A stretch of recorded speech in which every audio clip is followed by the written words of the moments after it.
가지고요. 이어서 두 번째 주제로 넘어갑니다. 국유화 폐간 어떤 대통령도 할 수 없는 일인데 감히 제가 어떻게 그런 말을 한다는 것입니까? 이치에 닿지 않는 말을 가지고 사람을 이렇게 몰약해서는 안 됩니다.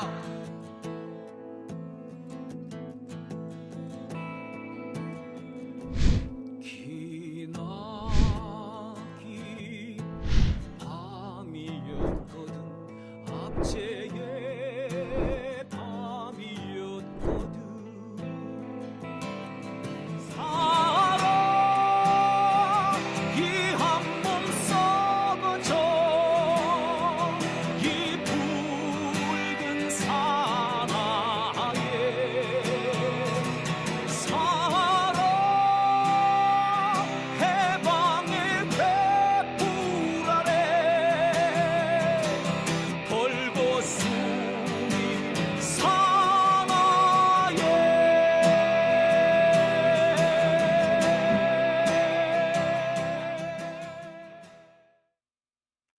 네, 오밤중의 뉴스 함께하고 계신 지금 시각이 12시 1분 지나고 있습니다. 이 방송이라는 게 참 어려운 것 같아요. 제가 30살 간 넘었을 때 불교 방송에 입사를 해서 라디오 방송을 처음 했었습니다. 그때 그 떨리던 그 방송을 제가 지금도 기억해요. 시험 방송을 했었는데요. 그 시험 방송을 녹음 방송을 했었습니다만 그 녹음을 할 때 어찌나 제가 오들오들 떨었는지 아마 제가 평생 떨 걸 다 떨었지 않은가라는 생각을 합니다. 그때 제가 춘천 불교 방송에 첫 발령을 갔었고요. 춘천 불교 방송이 그때 처음 개국할 때였습니다. 그래서 춘천 불교 방송 시험 방송부터 제가 함께 했었거든요. 그러니까 이제 방송이라는 거를 시작한 것이 이제 20년이 훌쩍 지났습니다. 20년 정도 방송을 했으면 이제 방송을 할 때 눈 감고도 할 수 있다라는 말을 하잖아요. 예, 그쯤 된 것 같은데 그래도 여전히 어렵습니다. 한때 정말 눈 감고도 할 수 있을 것 같다라는 생각을 한 적이 있는데 이게 방송한다는 게요. 또 한편 가만히 생각해 보면 이것만큼 또 쉽지 않은 게 없지 않는가라는 생각도 듭니다. 특히 첫 방송을 할 때부터 지금까지 어떤 징크스 같은 게 있는데 그 징크스가 뭐냐 하면은 방송 막 시작할 때 있죠. 방송을 막 시작할 때 뭐가 하나 삐끗하잖아요. 그럼 방송 내내 내가 힘들어요.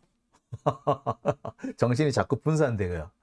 그래서 원래 정해져 있던 준비했던 말을 다 했는데 왠지 한쪽 구석에 뭔가 안 한 듯하고 뭔가 빼먹은 듯한 그런 느낌이 자꾸 들어요. 그렇게 되면은 했던 말을 반복을 하게 되거든요. 근데 이게 뭐 빼먹은 것 같은 그 느낌이 저만의 느낌이라서 청취자들이나 시청자들께서는 왜 제가 왜 똑같은 말을 하지라고 그렇게 생각하실 때가 있을 것 같아요. 오늘 제가 방송 처음 시작할 때 이 재채기 나는 바람에 이 재채기가 나오는 걸 처음에 좀 참다가 막 재채기 나오는 걸 막 참다 보면은 막 이렇게 신경을 바짝 곤두서잖아요. 그러면은 해야 될 말을 제대로 못하고 잠깐 말을 조금 더듬게 뭐 속된 표현으로 버벅대게 됩니다. 근데 이렇게 버벅대기 시작하면 그때부터 막 꼬여요. 그래서 아까 결국 재채기를 하고 또 이렇게 방송을 계속 하게 되는데 그래서 그랬을까요? 제가 첫 번째 순서는요 조금 정신이 없었던 것 같습니다. 오래간만에 제가 20 몇 년 전 첫 방송할 때 얘기를 하게 되네요. 제가 이제 불교 방송 입사를 해가지고 춘천 불교 방송하고 부산 불교 방송에서 라디오를 했었어요. 그리고 불교 방송 노조위원장도 했었거든요. 근데 한참 때만 해도 나 방송 잘해. 아유 뭐 방송 뭐 껌이지 뭐 이렇게 했었거든요. 마치 내가 신동엽이라도 된 것처럼 그랬었는데 이게 항상 그러네요. 하면 할수록 어렵다라는 생각이 듭니다. 제가 이제 용감한 기자들 찍을 때 한참 출연할 때 신동엽 씨가 그런 얘기를 하더라고요. 저보고 방송 어느 정도 했느냐. 그래서 요차도차 이렇게 했다라고 하니까 방송이라는 게 어떨 때는 쉬운 것 같고 어떨 때는 어려운 것 같고 그렇죠? 라고 얘기하더라고요. 그래서 제가 그때 그렇다고 허허허 웃었던 기억이 나는데 오늘 또 갑자기 신동엽 씨 생각도 좀 나고 그러네요.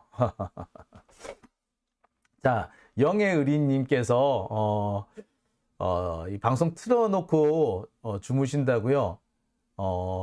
제 방송 이게 틀어놓고 거의 이제 뭐라고 그러죠? 이게 틀어놓고 이제 주무시는 분들도 계시더라고요. 이렇게 자장가처럼 들으시는 분도 계신다고 하더라고요. 제가 큰 소리 안 내고 욕을 안 하면 깜짝 놀라서 깨지 않는다라고도 하시더라고요. 영애의리님께서는 낮에 나중에 방송 녹화분도 이렇게 하나씩 또 꼭 찾아보신다고 합니다. 감사합니다. 예. 세라돈님, 김명신 특검 거부하겠죠? 잠이 안 온다. 저것들 때문에. 글쎄, 아마 거부하지 않을까라는 생각이 듭니다만, 거부하면요, 또 다른 무언가가 있습니다. 좋은 질문 해주신 것 같아요. 제가 지금 준비한 주제, 두 번째 주제가 그것과 관련된 건데요. 자, 이제부터 쌍특검 연속 탄핵, 검찰 독재와 전면전. 오늘 제가 준비한 두 번째 주제입니다.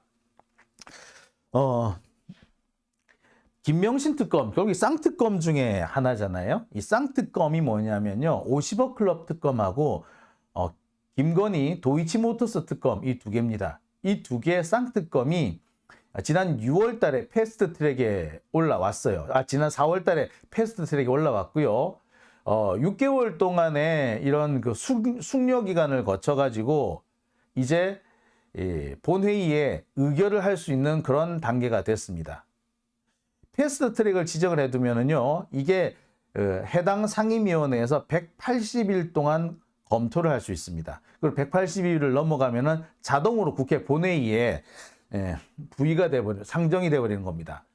자, 그리고 그 상정된 것이 지난 10월 26일이에요.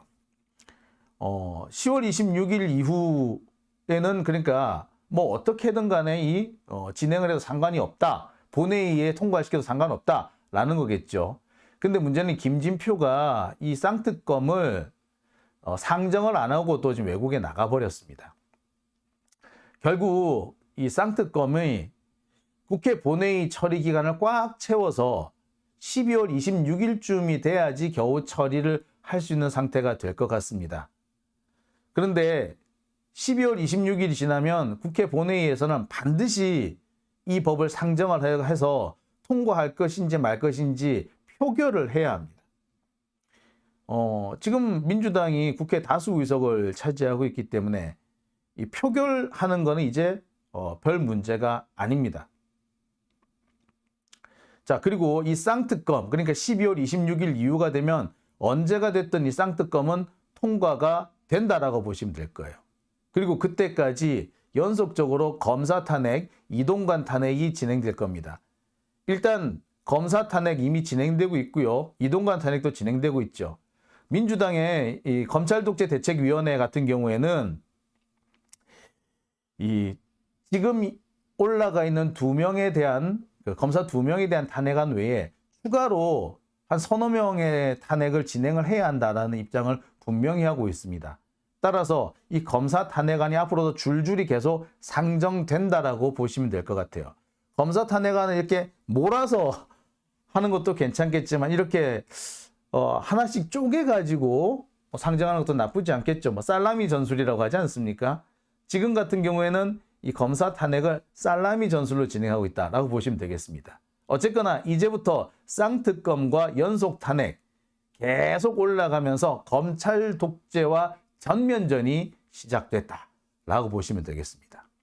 앞서서 제가 국힘당이 권한쟁의 심판을 청구했다라고 말씀을 전해드렸는데 국힘당이 권한쟁의 심판을 청구한 것 역시도 이 검찰 독재와의 전면전에서 자신들이 조금이라도 밀리지 않으려고 이 독재 정권이 밀리지 않기 위해서 벌이는 발악 같은 거라고 보시면 되겠습니다. 앞서서 제가 왜 권한쟁의 심판 청구하는 것이 잘못됐는지 누누이 설명드렸는데 아니 국힘당 걔네들은 모르겠어? 오늘 이 권한쟁의 심판 접수한 애가 전주회예요. 전주회가 판사잖아. 지들은 모르겠어. 국회 의사 절차와 관련해 가지고는 자꾸 국회 밖으로 이걸 가져갈 것이 아니라 국회 내에서 처리해야 된다라고 하는 것쯤은 알잖아요. 더군다나 기껏 해봤자 이번 국회에 처리할 것이냐 다음 국회에 처리할 것이냐 이 차이밖에 없는데 굳이 그 차이를 만들기 위해서 권한쟁의 심판까지 청구한다? 그거 낭비 아닌가요? 그죠? 국힘당이 주장하는 것처럼 한번 보고를 했으면 처리하지 못한다라고 하면은 이번 국회에서만 못하는 거잖아요. 다음 국회에 또 상정하면 돼. 그죠? 일사부재의라는 것이 그 회기 내에서 다시 하지 못한다는 거지. 회기만 바뀌면 또 올라가면 돼. 그러니까 국힘당에서 주장하는 권한쟁의 심판 그거를 100% 받아들인다고 하더라도 기껏 해봤자 이번 국회에서만 못하는 거고 다음 국회 또 열면 돼. 그죠? 그럼 되잖아. 뭐 잘못됐어? 기껏해야 그 차이밖에 없어요. 이번 국회에서 할 것이냐 다음 국회에서 할 것이냐. 근데 그걸 가지고 권한쟁의 심판을 낸다고? 그런 낭비가 어딨냔 말이에요. 그런 낭비를 왜 하겠어요? 이 검찰 독재 정권이 이 민주 진보 진영의 투쟁에 어떻게든 간에 밀리지 않으려고 민주 진보 진영이 투쟁하고 있으니까 그에 밀리지 않으려고 지금 발악을 하는 거다라고 보시면 되는 거예요.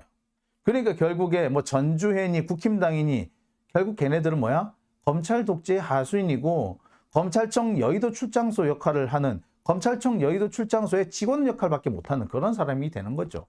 자, 하나씩 좀 짚어보겠습니다. 지금 국회에는요, 특검법이 줄줄이 발의되어 있습니다. 국회 이 의사정보 시스템에 들어가가지고 특검이라고 치면 이렇게 쭉 나와요. 와, 많다. 그죠? 엄청 많네. 그죠? 자, 이 중에서 지금 제일 우리가 눈여겨보고 있는 것이 이 소위 말하는 대장동 특검, 50억 클럽 특검과 관련된 내용들입니다. 자, 그리고 지금 이 50억 특검, 그 다음에 대장동 특검, 그러니까 50억 클럽 특검, 그러니까 우리 대장동 특검이라고 말해야 될 것 같아. 대장동 특검하고 도이치모터스 특검이 현재 신속 처리 안건에 올라와 있습니다. 국회 의사정보 시스템에 들어가가지고, 국회 의안정보 시스템에 들어가가지고 신속 처리 안건, 패스트 트랙이라고 치면은 요 4가지 안건이 올라옵니다. 이거는 앞서서 제가 보여드렸던 여러 개의 특검법 중에서 신속 처리 안건으로 지정이 돼가지고 반드시 일정한 기간 안에 처리를 마쳐야 되는 내용들을 담고 있는 법들입니다. 어떤 것들이 있느냐? 자세히 보여드릴게요. 자, 여기 있는 게 신속 처리 안건 지정 동의, 신속 처리 안건 지정 동의 뭐 이렇게 있는데 요게 뭐냐? 각각 보면은 지난 10월 26일에 본회의에 신속 처리 안건으로 통과가 됐습니다. 6개월 동안 그 상임위원회, 소관 상임위원회 심의를 거쳤고 이제 본회의로 넘어왔습니다. 10월 26일이 바로 본회의에 들어오는 거예요. 자, 어떤 안이냐면 4월 27일에 통과되어 있는 의안번호 2121658은 도이치모터스 특검이고요.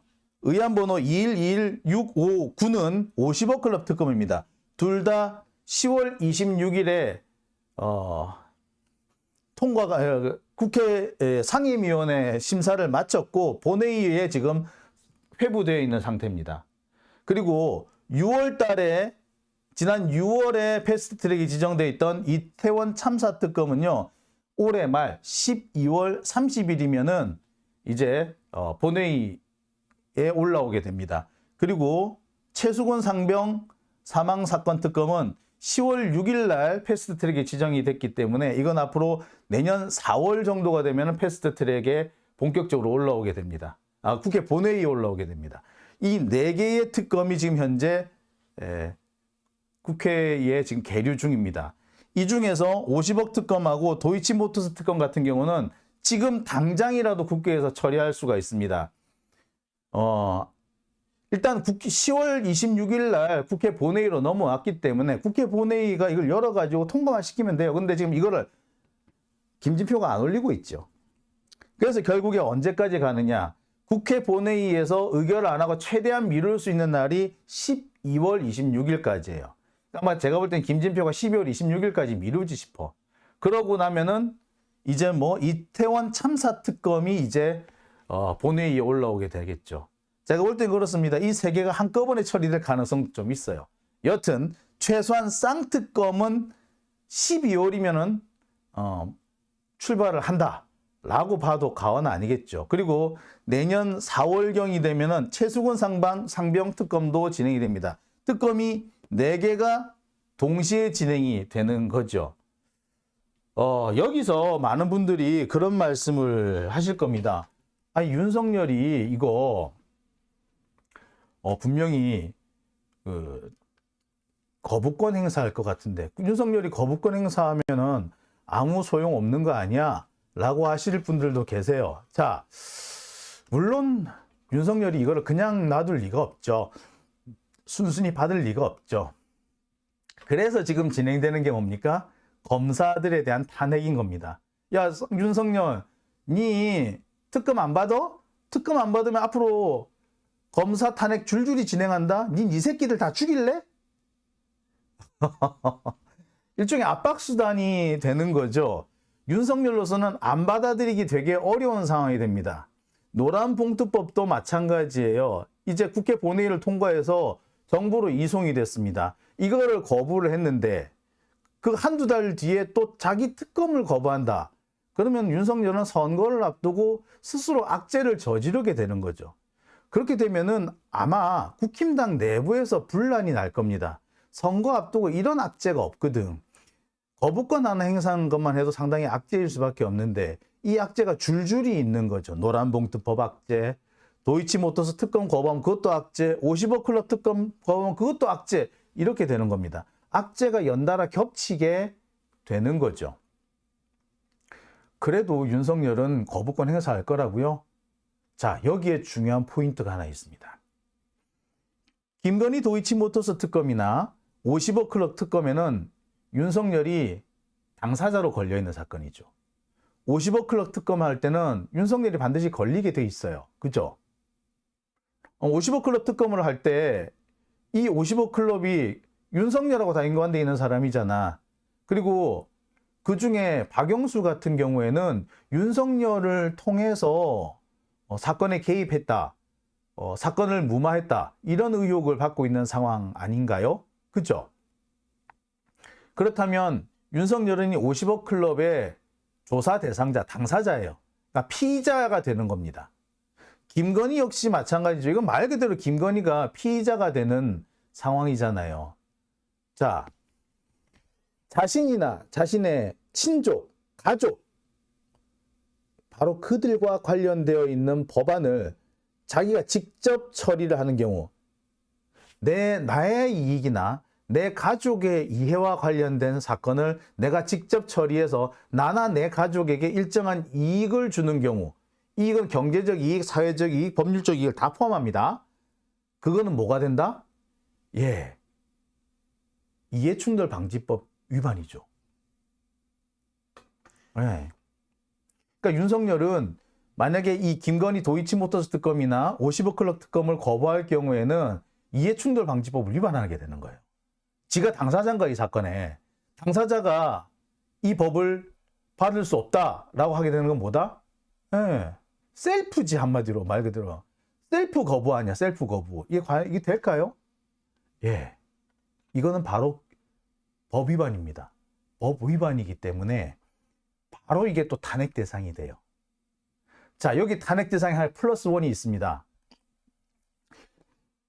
그 대통령이 국법상의 행위를 할 때는 반드시 문서로 해야 되고요. 그 문서로 할 때는 바로 소관부처 국무위원, 소관국무위원이 부서를 해야 됩니다.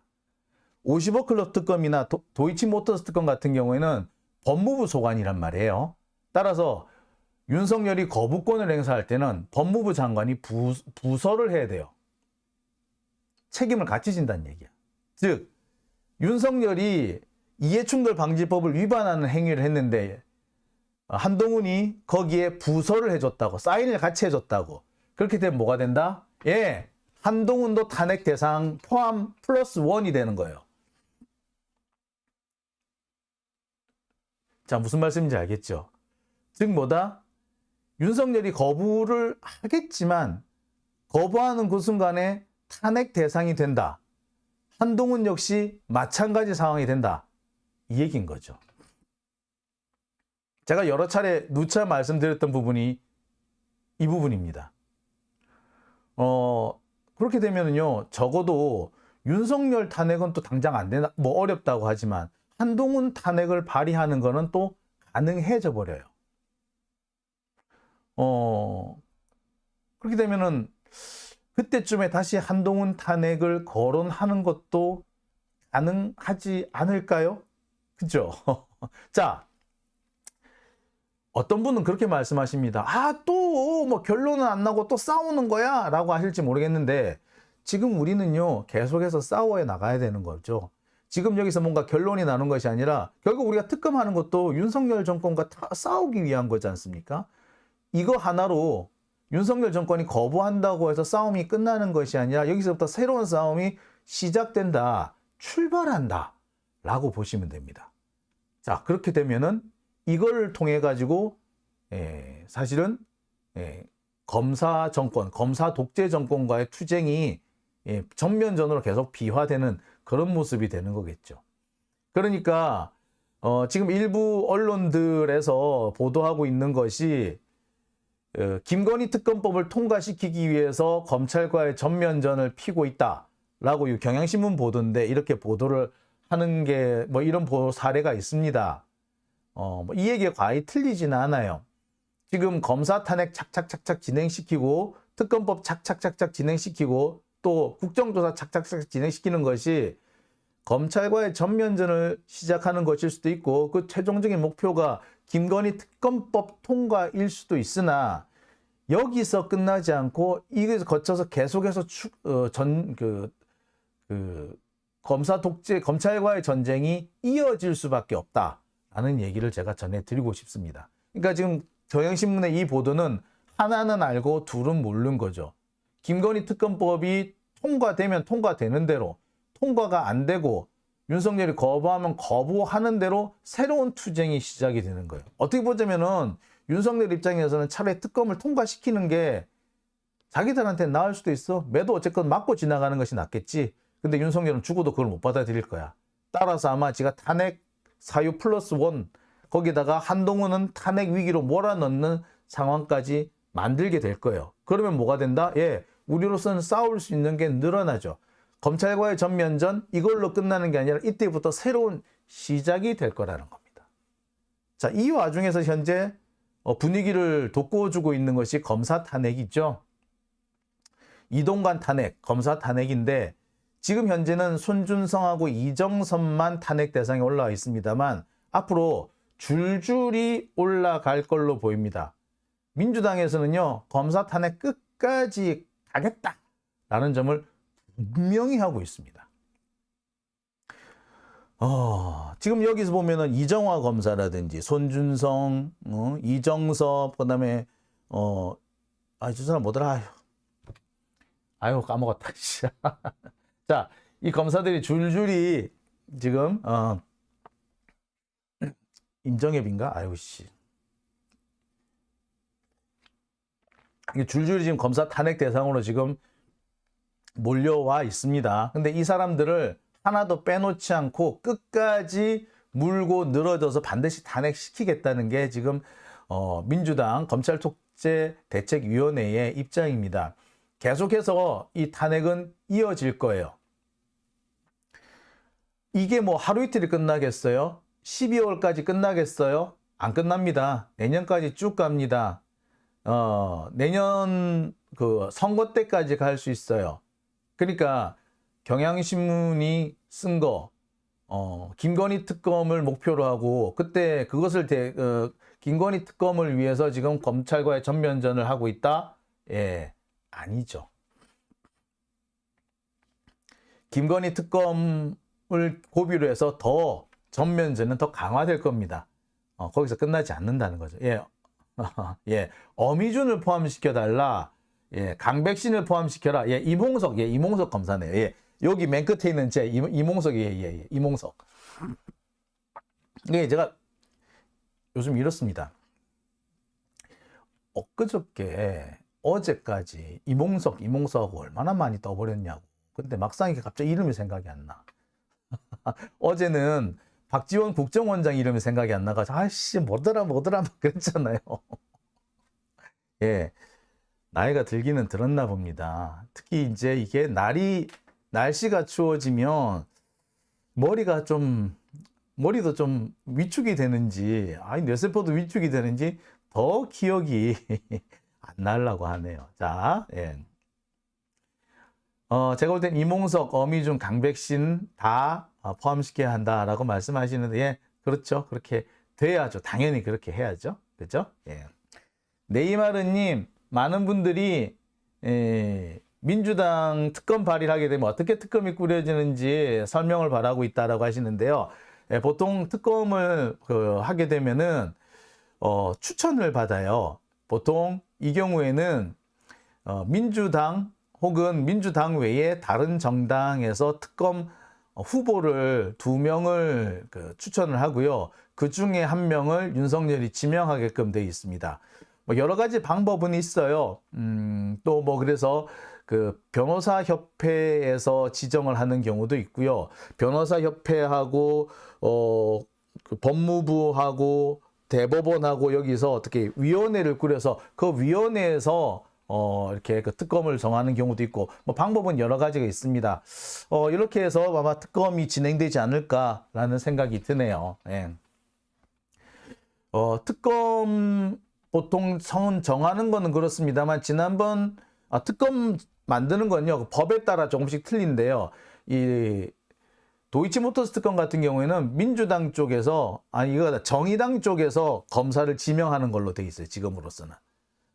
그래서 정의당에서 2명의 검사를 지명을 하면은 그거를 대통령, 그러니까 윤석열이 1명을 거기서 낙점을 하는 그런 방식으로 진행이 되는데, 이 방식이 여러분 아시다시피 지난번 박근혜 국정농단 특검에서 진행됐던 것과 똑같은 방식이다라고 보시면 될 것 같네요.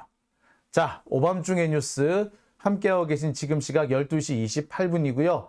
제가 준비한 2번째 주제는 여기까지 하겠습니다. 이어서 3번째 주제로 넘어갑니다.